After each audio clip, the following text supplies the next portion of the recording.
Kingdom के next lecture में start कर रहे हैं हम। यहाँ देखिए, राजा राम जी की द्वितीय मृत्यु हो गई। अब मृत्यु के बाद विधवा पत्नी ताराबाई ने अपने 4 वर्षीय पुत्र शिवाजी द्वितीय के नाम पर गद्दी पर बैठाया।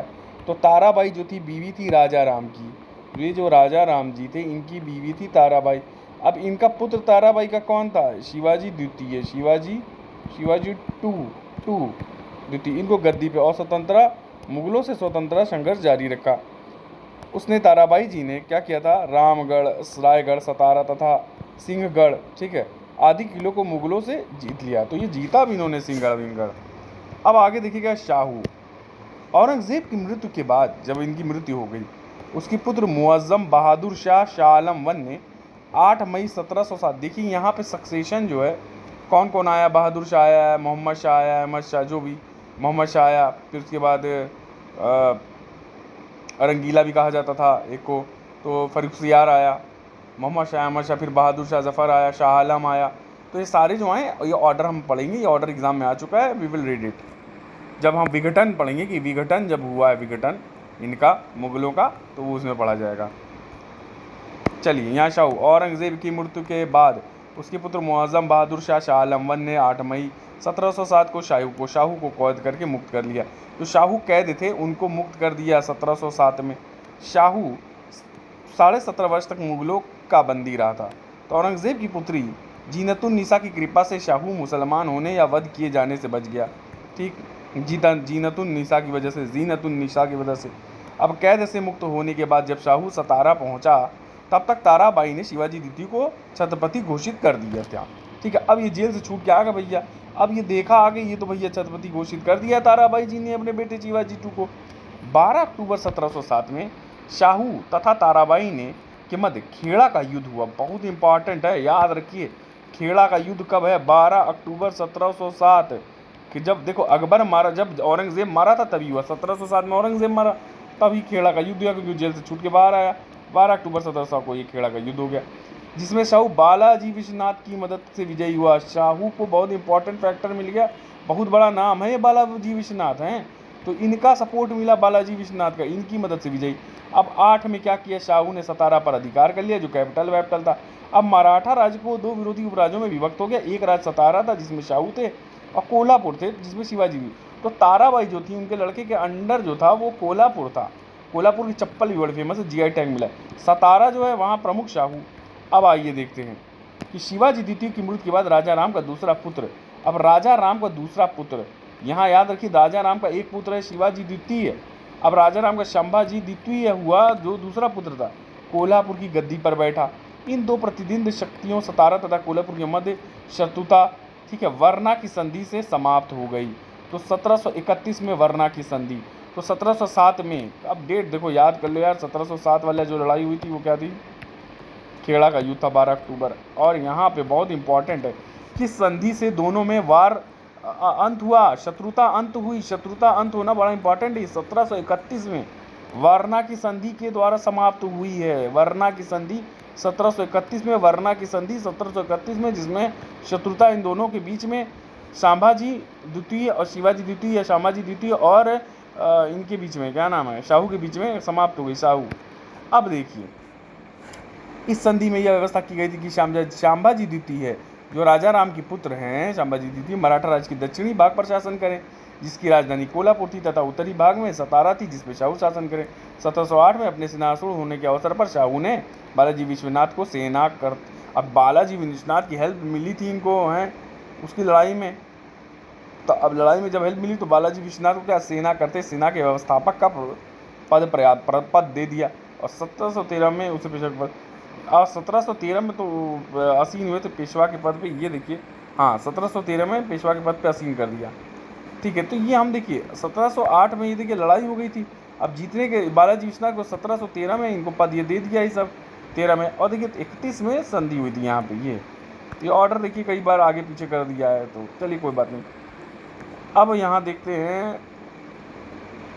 कि पेशवा के पद पर बालाजी विश्वनाथ की नियुक्ति के साथ ही यह पद शक्तिशाली हो गया। अब पेशवा के पद पर बालाजी विश्वनाथ को बैठा दिया गया। बालाजी और उसके उत्तराधिकारी राज्य के वास्तविक शासक बन गए। ठीक है, बालाजी और उसके उत्तराधिकारी बालाजी विश्वनाथ। ये अब रियल रियल रूलर यही लोग हो गए भैया, जितावाएँ हैं रियल रूलर। ठीक है, इसके बाद छत्रपति नाम मात्र के ही शासक होकर रह गया और दिसंबर 1749 में शाहू की मृत्यु हुई। तो 1749 या 50 में देखा जाए कि शाहू जी की मृत्यु हो जाती है। ठीक है, कर्नाटक युद्ध भी पहला वाला इसी फेज में चलता है। ठीक है, कर्नाटक युद्ध या कर्नाटक युद्ध ये फर्स्ट 44 या 48 से शुरू होता है, आप देख लीजिएगा। तभी का पीरियड था जब कर्नाटक युद्ध चल रहा था, एंग्लो फ्रेंच रेवलरी, तभी ये हुआ कि यहाँ शाहू की मृत्यु के बाद ये मृत्यु हो गई इनकी। अब देखिए क्या होता है। राजा राम द्वितीय 1750 में राजा राम द्वितीय मराठा का राजा बना, जिसे ताराबाई ने अपने पुत्र शिवाजी का पुत्र बताया। तो शिवाजी द्वितीय का जो पुत्र था वो राजा राम थे, ताराबाई ने बताया। राजा राम जो द्वितीय बने, ये देखो राजा राम का पुत्र शिवाजी द्वितीय और एक और थे, क्या नाम था। तो राजा राम के दो पुत्र थे, एक शिवाजी द्वितीय थे और एक भूल जा रहा हूँ, सॉरी, भोंसले थे। हाँ, तो राजा राम 1750 राजा राम द्वितीय मराठा का राजा बना और जिसे ताराबाई जी ने शिवाजी द्वितीय के लड़के थे और सांभाजी थे। एक सांभाजी द्वितीय थे, एक शिवाजी द्वितीय थे और एक सांभाजी थे। ये दोनों राजा राम के बेटे थे, ताराबाई बता गई थी, ताराबाई। ठीक, तो अब ये हुआ कि शिवाजी द्वितीय का पुत्र बनाया गया था। 1750 से पेशवा बालाजी बाजीराव ने संगोल संधि के तहत राजा राम द्वितीय से राज्य के सभी अधिकार छीन लिए। बहुत बड़ा पॉइंट है कि बहुत बड़ा कि संगोल की संधि जो हुई थी, संगोल की संधि 1750 में हुई थी और इसके तहत जो राजा राम द्वितीय थे, द्वितीय से राज्य के सभी अधिकार छीन लिए। किसने? बालाजी बाजीराव ने। बालाजी बाजीराव ने सारे अधिकार छीन लिए राजा राम द्वितीय से 1750 में संगोल संधि के मुताबिक। इस संधि के तहत मराठा संगठन का वास्तविक नेता पेशवा बन गया, छत्रपति नाम मात्र का प्रधान रह गया और सतारा के किले की बंदी की तरह जीवन व्यतीत करने लगा। अब पेशवाओं के काल में मराठा शक्ति का उत्कर्ष। देखिए, बालाजी विश्वनाथ, पेशवाओं की शक्ति का उत्थान शाहू और राजा राम की विधवा पत्नी ताराबाई के माध्यम चल रहे गृहयुद्ध के दौरान हुआ। ठीक है, अब यहाँ पे आप देखो, बालाजी विश्वनाथ 1713 से 1720 के बारे में देखते हैं। बालाजी विश्वनाथ एक ब्राह्मण थे। क्या थे? उसने अपने जीवन के एक छोटे राजस्व अधिकारी के रूप में प्रारंभ किया था। भैया राजस्व अधिकारी थे एक छोटे से। 1699 से 1708 तक बालाजी विश्वनाथ धनाजी जादव पढ़े थे ना हम, बहुत ब्रेव आदमी था, की सेवा में रहे। फिर 1708 में उसकी मृत्यु के बाद पुत्र चंद्रसेन जादव के ताराबाई के पक्ष में मिल जाने पर बालाजी विश्वनाथ ने को शाहू का सेवा आने का अवसर प्राप्त हुआ। तो ये बालाजी शाहू के उसमें आ गए और जादव की मृत्यु के बाद उनके पुत्र चंद्रसेन जो हैं वो ताराबाई के पक्ष में थे। चंद्रसेन ताराबाई के पक्ष में। अब क्या हुआ कि इस वजह से बालाजी विश्वनाथ थे शाहू की सेवा में आ गए। अब देखो, शाहू ने 1708 में सेना की व्यवस्था की, पदवी ली तथा नई सेना के संगठन के देश में शांति व सुरक्षा स्थापना का कार्य सौंपा गया इनको। फिर बालाजी विश्वनाथ की सेवाओं के पसंद होकर 1713 में शाहू ने पेशवा बना दिया। 13 में बालाजी विश्वनाथ की सबसे महत्वपूर्ण उपलब्धियां मुगलों तथा मराठों के मध्य एक स्थायी समझौता की व्यवस्था की थी। किसके बीच में? मुगलों के बीच में इनके, और दोनों पक्षों के अधिकारियों तथा प्रभाव क्षेत्र को विधिवत व्यवस्था की गई। तो दोनों पक्षों के अधिकारों तथा प्रभाव क्षेत्र की विधिवत व्यवस्था की गई। मराठों की मुगलों के प्रति नीति 1716 ईस्वी के बाद से परिवर्तन आया। 1719 में बालाजी ने मुगल सूबेदार सैयद हुसैन से एक संधि की और इस संधि की मुख्य शर्तों के अनुसार शाहू को स्वराज के क्षेत्र पर राजस्व का अधिकार की मान्यता दी गई और दक्कन के 6 मुगल सूबों तथा मैसूर, तिरुचिरापल्ली, मैसूर, तंजौर में 4 वर्ष देशमुख वसूल करने का अधिकार भी प्राप्त हुआ। गोंडवाना, बरार, खंडेश, हैदराबाद व कर्नाटक में हाल ही में मराठों के अधिकार को मान्यता प्रदान कर दी गई। तो अब आइए देखते हैं क्या है। यहाँ से फिर से रीस्टार्ट करते हैं कि 1716 ईस्वी के बाद परिवर्तन आया मुगलों और मराठों के प्रति, मुगलों के प्रति जो नीति थी। अब ये हुआ कि 1719 में बालाजी ने क्या किया, सूबेदार सैयद हुसैन, जो मुगल सूबेदार था सैयद हुसैन, इससे एक संधि कर ली और 1719 में संधि की कुछ मुख्य शर्तों रखी। देखिए 1770 तक फर्रुखसियार था, फर्रुखसियार को पता आपको, गद्दी संभाला था, शायद वो वही वाला पीरियड हो। सैयद हुसैन में भी ये शायद सैयद ब्रदर्स हैं और एक और ब्रदर्स थे जिन्होंने फर्रुखसियार को बैठाया था गद्दी पे और उनको मार भी दिया था फर्रुखसियार को सैयद हुसैन ने। अच्छा आइए आगे देखते हैं, वो हम पढ़ेंगे बाद में। संधि की सैयद सूबेदार, तो 19 में संधि की स्वराज के क्षेत्र पर राजस्व अधिकार की मान्यता स्वराज के क्षेत्र पर राजस्व की मान्यता, अधिकार की मान्यता। दक्कन के 6 मुगल सूबों तथा मैसूर, तिरुचिरापल्ली, मैसूर गया भाई साहब, तिरुचिरापल्ली इनके उसमें आ गया, तंजौर भी आ गया, में चौथा संदेशी मुख ले सकते थे। और गोंडवाना, बरार, खंदेश, हैदराबाद व कर्नाटक में हाल ही में मराठों के अधिकार को मान्यता प्रदान कर दी गई। बहुत बड़ी ये इनका अचीवमेंट थी।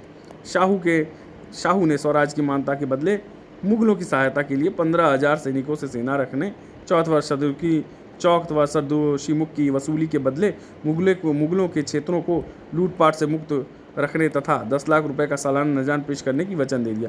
भाई 10 लाख रुपए सालाना नजराना देंगे और लूटपाट से बचाए रहेंगे, और कुछ हिस्सा सरदेशी मुख का दे दिया, 15,000 सैनिक दे दिया। 1719 में बालाजी विश्वनाथ एवं सैयद हुसैन के बीच हुई संधि का मुख्य कारण फर्रुखसियार को गद्दी से हटाना था। अब देखो फर्रुखसियार पे तो यही बैठा है था गद्दी पे, अब ये देखो फर्रुखसियार को हटाना 1719 में, इसीलिए संधि हो गई। मराठा मुगल संधि जो थी बालाजी विश्वनाथ तथा हुसैन अली के बीच की शर्तों को मान्यता रफ़ी दर्जात ने दी थी। यह संधि दिल्ली की संधि के नाम से प्रसिद्ध है। तो जो मुगल मराठा संधि थी इसको कहा जाता है दिल्ली की संधि, और रफ़ी दर्जात ने इसकी शर्त मान्यता दी थी। चलो हो गया। 1719 में क्या हुआ, फिर बालाजी विश्वनाथ मराठा की सेना 1719 में बालाजी विश्वनाथ मराठों की एक सेना लेकर सैयद बंधु की मदद के लिए दिल्ली पहुंचे, जहां उन्होंने बादशाह फर्रुखसियार को हटाने के बाद सैयद बंधु की मदद की। अब वो मुगल साम्राज्य की कमजोरी के प्रत्यक्षतः देखा उसकी कमजोरी, तो मदद कर दिया फर्रुखसियार को हटाने में। उन्होंने बालाजी विश्वनाथ ने फर्रुखसियार को हटाने में भैया मदद किया था। कहाँ गया फर्रुखसियार, ये है। अरे बहुत फिकल माइंडेड पर्सन था, डरपोक था, बोल्ड नहीं था, लोगों के बहकावे में आ जाता था, बहुत अजीब सा करेक्टर था। इसने तो भैया अंग्रेज़ों को दे दिया था, ईस्ट इंडिया कंपनी को, भैया अपना कॉइन मिंट करो, अपना ही कॉइन मिंट करो, भैया ये दे दिया कि जाओ अपना कॉइन ईस्ट इंडिया मिंट करके अपना काम चला सकती है। तो देख लो कैसा आदमी था। फिर इतिहासकार रिचर्ड टेम्पले ने मुगल सूबेदार हुसैन अली तथा बालाजी विश्वनाथ के बीच 1719 में हुई संधि को मराठा साम्राज्य का मैग्ना कार्टा माना। तो किसने माना, रिचर्ड टेम्पले ने। रिचर्ड टेम्पले, अब ऐसे लिख दो टेम्पले, ये होगा रिचर्ड टेम्पले। इसने क्या किया, जो ये संधि हुई थी उसको क्या माना, मराठा साम्राज्य का Magna Carta of Maratha empire, यही संधि थी। ठीक है, मराठा एम्पायर का मैग्ना कार्टा, इसी को माना गया। अब आगे देखते हैं कि बाजीराव प्रथम, ठीक है, बाजीराव प्रथम की बात करते हैं। 1720 से 40 में मराठा राज का द्वितीय संस्थापक जो बाजीराव प्रथम था, बहुत स्ट्रांग रूलर था, ये बहुत स्ट्रांग पेशवा था। ठीक है, आगे ये बात करते हैं अभी हम। तो आइए देखते हैं यहाँ पे क्या हुआ। बालाजी विश्वनाथ की मृत्यु के बाद शाहू के उनके पुत्र बाजीराव प्रथम को पेशवा नियुक्त किया गया, और इस प्रकार बालाजी विश्वनाथ के परिवार पेशवा तक पैते। अभी वंशानुगत हो गया, पद क्या हो गया, वंशानुगत, हेरिडिटी। ठीक है, बालाजी विश्वनाथ के पुत्र थे बाजीराव प्रथम। मराठा शक्ति चरमोत्कर्ष पर मराठा शक्ति पहुंच गई इनके में, और उत्तर दिशा में आगे बढ़ने के लिए नीति का सूत्रपात किया ताकि मराठों को पताका कृष्णा से लेकर अटक तक पहुंचाया, तो अटक कृष्णा रिवर से लेकर अटक तक पहुंचाया जाए मराठों का पताका झंडा। ठीक है, उत्तर दिशा में आगे बढ़ाया था, नॉर्थ में। फिर बाजीराव मुगल साम्राज्य के तेज़ी से हो रहे पतन और विघटन से परिचित थे। इनको पता था मुगल साम्राज्य गिर रहा है, तथा वह इस अवसर का पूरा लाभ उठाना चाहते थे। मुगल साम्राज्य के प्रति अपनी नीति की घोषणा करते हुए बाजीराव प्रथम ने कहा, हमें इस जर्जर विश्व के तने पर आक्रमण करना चाहिए, शाखाएं तो स्वयं ही गिर जाएंगी। ये कह दिया किसने, बाजीराव प्रथम ने। उसकी इस नीति की विरोध उसके इस नीति का विरोध प्रतिनिधि श्रीपत राव ने किया, जो इस पक्ष में था कि मराठा को अपनी शक्ति दक्षिण भारत तक ही सीमित रखना चाहिए। तो श्रीपत राव ने कहा कि दक्षिण भारत तक सीमित रखो, ज़्यादा उड़ मत। फिर 23 जून 1724 की बात है कि शूकर खेड़ा के युद्ध में मराठों की मदद से निज़ामुल मुल्क ने दक्कन के मुगल सूबेदार मुबारिस खां को परास्त करके दक्कन में अपनी स्वतंत्रता स्थापित कर ली। अब 23 जून 1724 में लड़ाई हुई शूकर खेड़ा के युद्ध में। क्या हुआ, मराठा की मदद लेकर के निज़ामुल मुल्क ने, ठीक है, मुगल सूबेदार मुबारिस खां को हराया। तो मुबारिस खान जो था मुगल सूबेदार, तो उसको निज़ामुल मुल्क हरा दिए। अब भैया ये दक्कन में इंडिपेंडेंस ले ली, जो जूकरगढ़ के युद्ध में मदद की थी मराठा ने निज़ामुल मुल्क की। तो निज़ामुल मुल्क ने अपनी स्थिति मजबूत होने पर मराठों के खिलाफ कार्रवाई, अपनी स्थिति मजबूत होने पर पुनः मराठों के खिलाफ ही कार्रवाई फिर कर दी इन्होंने, तथा चौथ देने से इनकार कर दिया। परिणाम स्वरूप 1728 में बाजीराव ने निज़ामुल मुल्क को बाजीराव ने क्या कहा, भैया लो अच्छा हमसे मदद लियो, फिर अब हमें पलटवार। पालखेड़ा के युद्ध में पराजित कर दिया। तो 1728 का पालखेड़ा का युद्ध था, ठीक है। और 23 जून 1724 को शुकर खेड़ा का युद्ध था। तो शुकर खेड़ा के युद्ध में क्या हुआ कि मुगल को हराए निज़ामुल मुल्क मिलके। अब निज़ामुल मुल्क पलट गए, कहे भैया हम नहीं मदद, हम अपना इंडिपेंडेंस रहेंगे, हम तुम्हें नहीं देंगे चौथा सरदेसी मुख ये सब चौथ होत नहीं देंगे। तो अब ये हुआ कि 1728 में फिर पलखेड़ा का युद्ध हो गया। 4 साल बाद, ये 4 साल बाद की बात हो गई, 4 साल बाद। अब 1728 में होगा पलखेड़ा का युद्ध, इसमें पराजित हो गया ये लोग, निज़ामुल मुल्क लोग। बाजीराव ने हरा दिया। युद्ध में पराजित होने पर निज़ामुल मुल्क संधि के लिए बाध्य हुआ। 7 मार्च 1728 दोनों के बीच मुंशी शिवगांव की संधि हुई। अब देखो, निज़ामुल मुल्क के बीच में और बाजीराव के बीच में एक संधि हुई थी जिसे मुंशी शिवगांव की संधि कहते हैं। ये 7 मार्च 1728 में, क्योंकि 1728 में बाजीराव ने निज़ामुल मुल्क को हराया भी। तो हराने के पश्चात क्या कौन सी संधि हुई, क्या हुई, मुंशी शिवगांव की संधि हो गई, जिसमें निज़ाम ने मराठों के चौथा सरदेशमुख देना। अब कहा कि हम दे देंगे चौथा सरदेशमुख, पहले नहीं मान रहे थे। इस संधि में दक्कन में मराठों की सर्वोच्चता स्थापित हो गई कि भाई दक्कन में मराठों से स्ट्रांग कोई है नहीं। इस संधि में साहू को मराठों के एकमात्र नेता के रूप में मान्यता देने आदि सभी शर्तें मंजूर की गईं, किंतु उसने शांबा जी को शाह को सौंपने से इनकार कर दिया, ठीक है। बुंदेलखंड की विजय के बारे में देखते हैं। 1728 ईस्वी में बुंदेलखंड के शासक छत्रसाल ने मोहम्मद बंगश के विरुद्ध बाजीराव से सहायता मांगी।